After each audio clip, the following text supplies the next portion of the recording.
बहुत समय पहले एक गांव के पास एक घना जंगल था, जिसमें एक पुराना और खंडहर हो चुका महल था।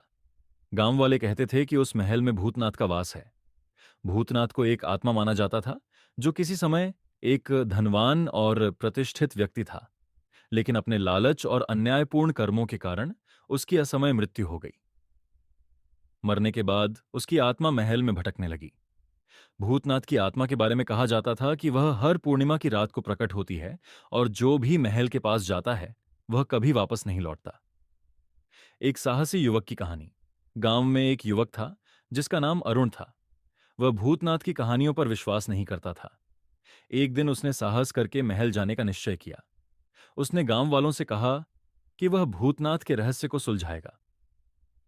अरुण रात को महल में पहुंचा। वहां अजीबोगरीब आवाजें सुनाई दे रही थीं और हर कोने से ठंडक महसूस हो रही थी। अचानक भूतनाथ प्रकट हुआ। वह एक विशालकाय छाया के रूप में दिखा और गहरी आवाज में बोला, तुम यहां क्यों आए हो? अरुण ने साहस दिखाते हुए कहा, मैं तुम्हारे रहस्य को जानने आया हूं। तुम कौन हो और इस महल में क्यों भटक रहे हो? भूतनाथ ने अपनी कहानी सुनाई, कैसे उसने अपने जीवन में गलतियां की थीं और अब उसकी आत्मा को शांति नहीं मिल रही थी। अरुण ने उसे विश्वास दिलाया कि वह उसकी मुक्ति के लिए पूजा अर्चना करवाएगा। अरुण ने अगले दिन एक पुजारी को बुलाकर महल में अनुष्ठान कराया। भूतनाथ की आत्मा ने अरुण को धन्यवाद दिया और अंततः उसे शांति मिल गई।